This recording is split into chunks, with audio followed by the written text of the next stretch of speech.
Hello friends, welcome back. I am Raju. Raju stock analysis में आपका स्वागत है। आज हम जिस स्टॉक की बात करने वाले हैं उसका नाम है स्वान एनर्जी लिमिटेड। क्यों ये स्टॉक हमें पसंद आ रहा है? तो इसका चार्ट ही इतना पावरफुल है कि इसके फंडामेंटल देखे बिना ही हम इसमें इन्वेस्टमेंट कर सकते हैं। इसके चार्ट में इतनी ज़बरदस्त टेक्निकल पैटर्न चल रही है, फिर भी हमें फंडामेंटल देखना तो ज़रूरी है। तो आइए हम सबसे पहले फंडामेंटल देख लेते हैं, बाद में चार्ट में टेक्निकल पैटर्न की बात करते हैं। अब शेयर होल्डिंग पैटर्न हम देखें तो पब्लिक के पास 22.5% जितनी होल्डिंग हमें यहाँ नजर आ रही है। डीआईएस के इसमें 13% जितनी होल्डिंग है। एफआईएस के इसमें 10% जितनी होल्डिंग है। बाकी की सारी होल्डिंग प्रमोटर के पास मौजूद है। उसके आगे बैलेंस शीट में हम देखें तो इस कंपनी के ऊपर 2,802 करोड़ का कर्ज है। उसके सामने 7,311 करोड़ का रिजर्व है। यानी कि इस कंपनी में जितना कर्ज है उससे 2.5 गुना ज़्यादा तो रिजर्व है। इस हिसाब से इनकी बैलेंस शीट बड़ी पावरफुल है।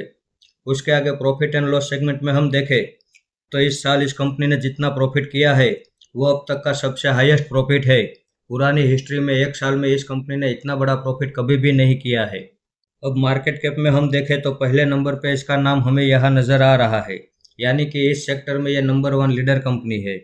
तो जैसे आपने देखा कि इसके फंडामेंटल में कहीं कोई खराबी नहीं है और ये अपने ऑल टाइम हाई से अभी हमें 44% की गिरावट के भाव पे आज हमें मिल रहा था।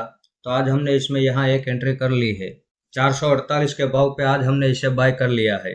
इसमें हमारा दूसरा सपोर्ट 300 रुपये के भाव पे रहने वाला है। हो सकता है यहीं कहीं इसने बॉटम बना लिया हो और यहीं से चलना शुरू कर देता है तो बड़ी अच्छी बात है।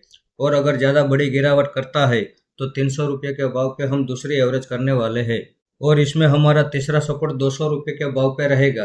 हो सकता है ये वहाँ तक गिरावट ना भी करे, लेकिन अगर वहाँ तक गिरावट करता है तो वहाँ पे हम दिल खोल के इन्वेस्टमेंट करने वाले हैं, क्योंकि इसमें हमारा जो टारगेट है वो बहुत बड़ा टारगेट है। इसके चार्ट की पैटर्न जो हमें अगला टारगेट के बारे में बता रही है वो टारगेट ये है 2400 का। इसके चार्ट में जिस तरह की टेक्निकल पैटर्न चल रही है उसी टेक्निकल पैटर्न के बेस पर हमने ये 2400 का टारगेट निकाला है। तो हमारी स्ट्रेटेजी ये रहने वाली है कि जब ये अपने पुराने ऑल टाइम हाई के पास आएगा जो 809 रुपये का है, वहाँ पे हम 75% होल्डिंग एग्जिट कर देंगे और बाकी की जो 25% होल्डिंग है वो 2400 के टारगेट तक हम छोड़ देंगे। इसका चार्ट आप देख सकते हैं, ये हायर हाई हायर लो के पैटर्न से ऊपर की ओर मूवमेंट कर रहा है। इसके चार्ट की एक पैटर्न और भी है, ये जब तक गिरावट करता है तो करता ही रहता है, लेकिन जब ये अप ट्रेंड शुरू करता है तो बहुत ही कम समय में अपने पुराने ऑल टाइम हाई को ब्रेक करके एक नया ऑल टाइम हाई बना लेता है। यहाँ पे आप देख लीजिए 2 महीने में बहुत बड़ी गिरावट की, लेकिन जब इसने चलना शुरू किया तो पुराने ऑल टाइम हाई को ब्रेक करके एक नया ऑल टाइम हाई बनाया।